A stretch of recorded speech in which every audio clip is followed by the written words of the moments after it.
Number 2 है मध्यम वर्षा का क्षेत्र, नंबर 3 है न्यून वर्षा का क्षेत्र और नंबर 4 है शुष्क वर्षा का क्षेत्र। शुष्क वर्षा का क्षेत्र। अब हम देखेंगे अधिक वर्षा का क्षेत्र। अधिक वर्षा का क्षेत्र, इसके अंतर्गत कौन कौन से भाग आते हैं? यह भाग, इस भाग में 200 सेंटीमीटर से अधिक वर्षा होती है। किस भाग में? अधिक वर्षा का क्षेत्र। तो ऐसा क्षेत्र, अधिक वर्षा का क्षेत्र किसे कहेंगे? तो ऐसा क्षेत्र जिसमें 200 सेंटीमीटर से अधिक वर्षा होती है, 200 सेंटीमीटर से अधिक वर्षा होती है, उसे हम अधिक वर्षा का क्षेत्र कहते हैं। अधिक वर्षा का क्षेत्र कहते हैं। इसमें इस प्रकार के क्षेत्रों में पर्वतीय प्रदेश जैसे हिमालय का पर्वतीय प्रदेश तथा पूर्वी तटीय मैदान और पश्चिमी तटीय मैदान आते हैं, जिसमें सबसे ज़्यादा वर्षा होती है, जैसे मेघालय, अरुणाचल प्रदेश, असम, नागालैंड, मिजोरम, यहाँ पर सबसे ज़्यादा वर्षा होती है। कितनी वर्षा होती है? 200 सेंटीमीटर से ज़्यादा वर्षा होती है। दूसरा आपका क्या है? मध्यम वर्षा का क्षेत्र। दूसरा आपका क्या है? मध्यम वर्षा का क्षेत्र। मध्यम वर्षा का क्षेत्र, तो इसके अंतर्गत वे भाग, मध्यम वर्षा के अंतर्गत वे भाग आते हैं जिसमें 100 सेंटीमीटर से 200 सेंटीमीटर वर्षा होती है। 100 सेंटीमीटर से 200 सेंटीमीटर वर्षा होती है। ऐसे भाग को हम या क्षेत्र को हम मध्यम वर्षा का क्षेत्र कहते हैं। ऐसे क्षेत्र को हम मध्यम वर्षा का क्षेत्र कहते हैं। इसमें गुजरात, पूर्वी तमिलनाडु तथा उड़ीसा, झारखंड, छत्तीसगढ़, बिहार, पूर्वी मध्य प्रदेश भाग सम्मिलित है। नंबर 3 है निम्न वर्षा का क्षेत्र। निम्न वर्षा का क्षेत्र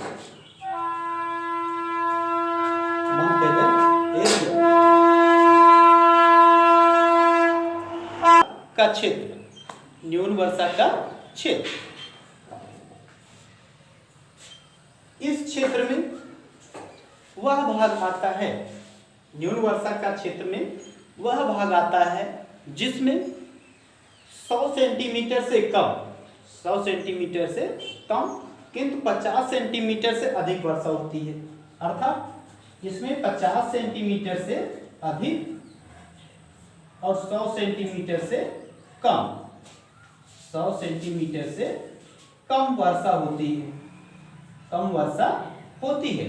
अर्थात ऐसे क्षेत्र जिसमें 50 सेंटीमीटर से अधिक और 100 सेंटीमीटर से कम वर्षा होती है, ऐसे क्षेत्र को हम न्यून वर्षा का क्षेत्र कहते हैं। क्या कहते हैं? निम्न वर्षा का क्षेत्र कहते हैं। नंबर 4 है शुष्क वर्षा का क्षेत्र। शुष्क वर्षा का क्षेत्र, ऐसे क्षेत्र जिसमें 50 सेंटीमीटर से कम वर्षा हो, ऐसे क्षेत्र जिसमें 50 सेंटीमीटर से कम वर्षा हो। चौथा है शुष्क क्षेत्र, तो ऐसे क्षेत्र जिसमें 50 सेंटीमीटर से कम वर्षा होती है, वह भाग, अर्थात हम कह सकते हैं कि वह भाग जिसमें 50 सेंटीमीटर से कम वर्षा होती है, अर्थात 0 से 25 सेंटीमीटर, 20 सेंटीमीटर, क्योंकि इसमें विषमता पाई जाती है। कहीं पर 20 सेंटीमीटर वर्षा होती है, कहीं पर 50 सेंटीमीटर से कम वर्षा यानी 35 वर्ष, ये तमाम अंतर पाए जाते हैं। तो इस तरह से हम कह सकते हैं वे क्षेत्र जिसमें 20 से 25 सेंटीमीटर वर्षा होती है, ऐसे क्षेत्र को हम शुष्क वर्षा का क्षेत्र कहते हैं। ऐसे क्षेत्र को हम शुष्क वर्षा का क्षेत्र कहते हैं। इसके अंतर्गत रायलसीमा,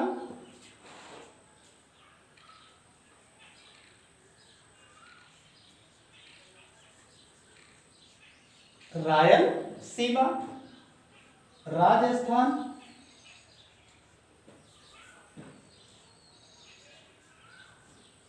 राजस्थान का पश्चिमी भाग, जैसलमेर,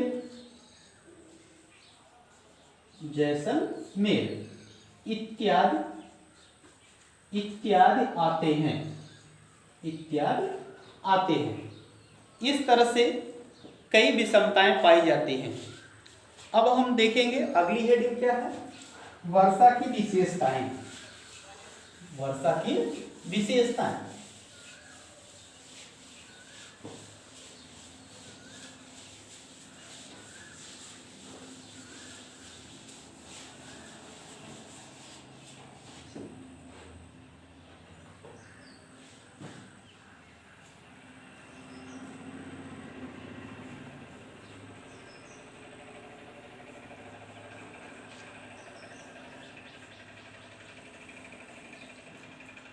अब हम देखेंगे कि वर्षा की निम्नलिखित विशेषताएं पाई जाती हैं। वर्षा की निम्नलिखित विशेषताएं पाई जाती हैं, जैसे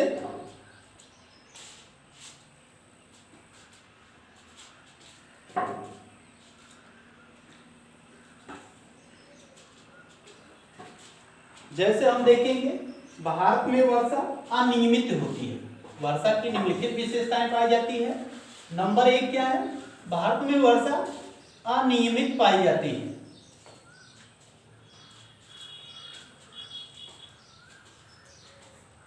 अनियमित होती है, अर्थात भारत में जो वर्षा होती है वह लगातार नहीं होती है, सतत रूप से न होकर के रुक रुक करके होती है। भारत में जो वर्षा होती है लगातार न होकर के रुक रुक करके होती है। इसलिए एक विशेषता यह है कि अनियमितता, वर्षा की अनियमितता। दूसरा है अनिश्चितता,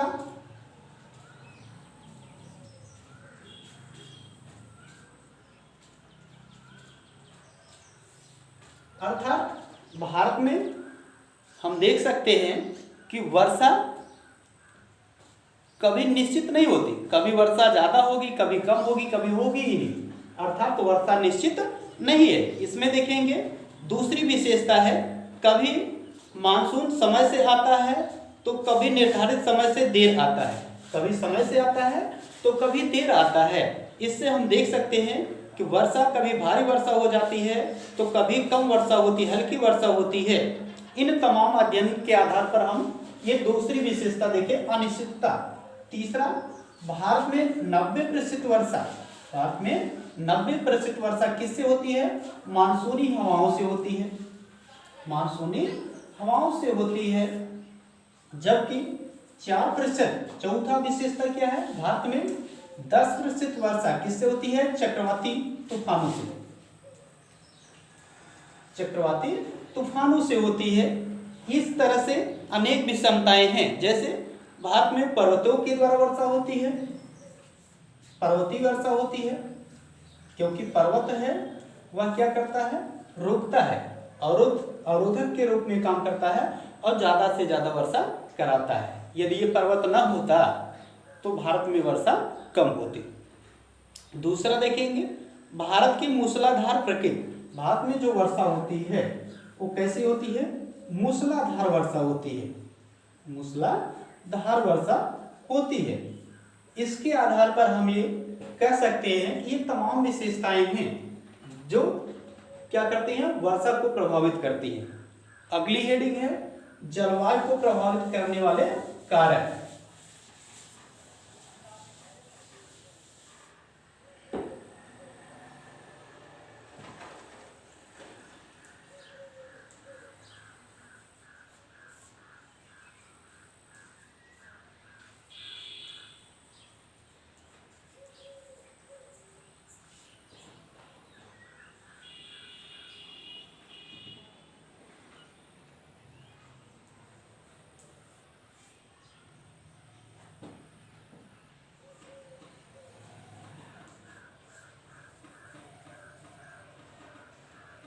कारक या जलवायु का प्रभाव।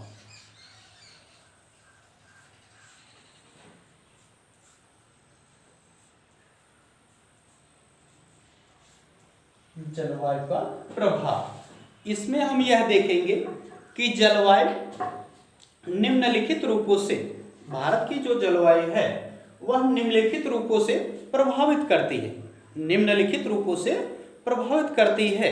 उसमें देखेंगे भारत की जलवायु जो है कृषि को निर्धारित करती है। इस जलवायु का प्रभाव निम्न क्षेत्रों पर पड़ता है। नंबर 1 कृषि पर, कृषि पर प्रभाव, कृषि पर प्रभाव। हम यह देखते हैं कि जलवायु मानव जीवन को सबसे अधिक प्रभावित करती है। जलवायु जो है मानव जीवन को सबसे अधिक प्रभावित करती है। मानव की वेशभूषा, खान पान, गृह प्रकार, जिस प्रकार की जलवायु रहती है मानव का उसी प्रकार क्या रहता है, खान पान रहता है, उसी प्रकार उसकी वेशभूषा रहती है, उसी प्रकार उसका स्वास्थ्य रहता है, उसी प्रकार मकान रहता है। अर्थात हम देख सकते हैं कि वर्षा ऋतु होगी तो खरीफ की फसलें, शीत ऋतु होगी तो रबी की फसलें, और ग्रीष्म ऋतु होगी तो खरीफ की फसलें उत्पन्न करते हैं। उसी के साथ ये कौन प्रभावित करता है, जलवायु प्रभावित करती है।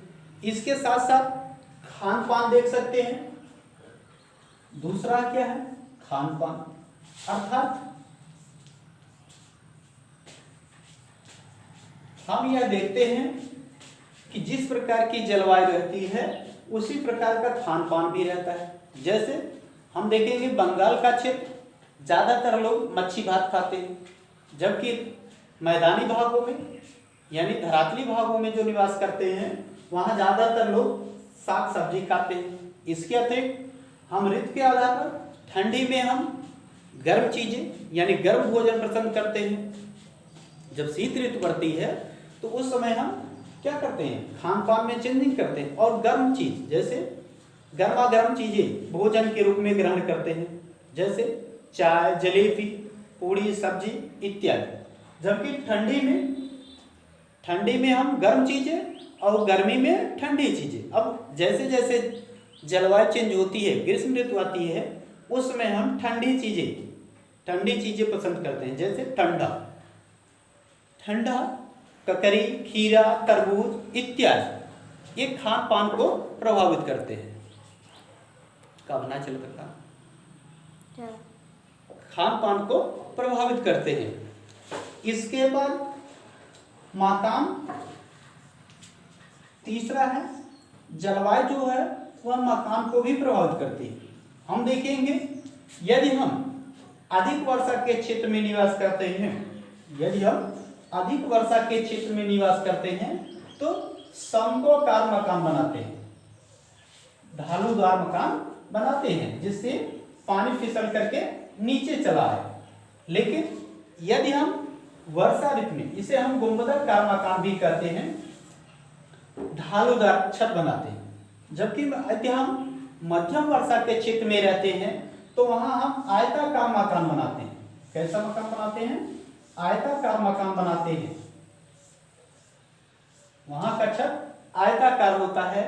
और जब हम निम्न वर्षा के क्षेत्र में रहते हैं, निम्न वर्षा के क्षेत्र में रहते हैं तो वहां हम झाड़ी से, खरपतवार से अपना मकान बनाते हैं, कच्चा घर बनाते हैं, मडहर डालते हैं जिसे हम देसी भाषा। इस तरह से हम मकान को भी देख सकते हैं कि जलवायु मकान को भी प्रभावित करती है।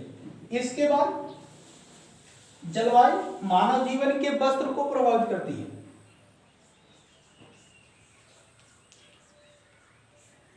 वस्त्र को प्रभावित करती है। हम देखेंगे कि जब ठंडी पड़ती है तो मानव क्या करता है, ऊनी कपड़े पहनता है, ऊनी या मोटे कपड़े पहनता है। क्यों, जिससे वह क्या करे, उष्मा अवरोधक के रूप में। ऊनी कपड़ा जो होता है वह उष्मा का अवरोधक है, वह उष्मा को रोकता है और बाहरी ठंडी से बचाता है। जबकि जब ठंडी पड़ती है तो हम ऊनी कपड़े, मोटे कपड़े पहनते हैं। और इसके विपरीत जब गर्मी पड़ती है तो हम पतले कपड़े पतले कपड़े अथवा सूती कपड़े पहनते हैं, जिससे हमारे ऊष्मा क्या होते, वाष्पन होता रहे, जिससे हमें गर्मी का एहसास न हो। तो ये जलवायु को प्रभावित करने वाले कारक हैं जो कृषि प्रभावित करती है, यानी जलवायु जो है वह कृषि को प्रभावित करती है, खान पान को प्रभावित करता है, मकान को प्रभावित करता है, वस्त्र को प्रभावित करता है और परिवहन को प्रभावित करता है। परिवहन, अभी हम देखेंगे कि जब ठंडी आती है तो हम धूप में भागते हैं, अर्थात ठंडी आती है तो वाहन के हम बीच में भागते हैं। ठंडी से बचने के लिए वाहन के खिड़की के पास या खुले भागों पर नहीं बैठते, अंदर की तरफ बैठते। जबकि जब गर्मी पड़ती है तो वाहन के खिड़की के पास हम बैठते हैं, जिससे हमें हवा मिलती रहे। तो ये परिवहन भी जलवायु को क्या करती है, प्रभावित करती है। अर्थात जहाँ पर जल है, वर्षा ऋतु में सबसे ज्यादा जो है परिवहन चलते हैं, ये जलवायु परिवहन को प्रभावित करते हैं। अब ये चाहे जल परिवहन हो, चाहे वायु परिवहन हो, चाहे स्थल परिवहन हो, इन तीनों को प्रभावित करता है कौन, जलवायु प्रभावित करता है। इसके अतिरिक्त उद्योग धंधे भी क्या करते हैं, प्रभावित करते हैं। हम देखेंगे कि जिस प्रकार की जलवायु होती है, उद्योग उसी प्रकार के निर्यात करते हैं। क्या निर्यात करते हैं, वस्तु विनिमय, वस्तु का निर्माण करते हैं। जब हम देखेंगे मौसम के आधार पर, मौसम और जलवायु के आधार पर भी उद्योग होते हैं। तो जब ठंडी पड़ेगी तो हम ऊनी कपड़े का उत्पादन ज्यादा करते हैं, जब ठंडी पड़ेगी तो ऊनी कपड़े का उत्पादन अधिक करेंगे। वर्षा ऋतु में रेनकोट का उत्पादन करेंगे, जबकि शीत ऋतु के बाद जब ग्रीष्म ऋतु आती है तो उस समय हम सूती कपड़े या पतले कपड़े का उत्पादन ज्यादा करते हैं। तो अर्थात इस जलवायु को कौन प्रभावित करता है, उद्योग को जलवायु प्रभावित करती है। जिस प्रकार की जलवायु रहती है उसी प्रकार का उद्योग भी स्थापित होता है। इसके और उदाहरण हम देख सकते हैं कि ज्यादातर उद्योग समुद्री भागों में या जलीय क्षेत्रों में क्यों रहते हैं, क्योंकि समुद्री भागों के पास जो जलवायु होती है वह समतुल्य होती है। कौन सी जलवायु होती है, समतुल्य, अर्थात न तो अधिक ठंडी और न अधिक गर्मी, जिससे उद्योग को चलाने में कोई कठिनाई नहीं होती। जबकि यही उद्योग जहां पर दूसरी जलवायु है, यानी ग्रीष्म जलवायु है या ठंडी जलवायु है, वहां ठंडी से लोगों का जीवन व्यस्त रहता है और कोई भी जीवन अपना क्रियाकलाप नहीं कर पाते। That's all.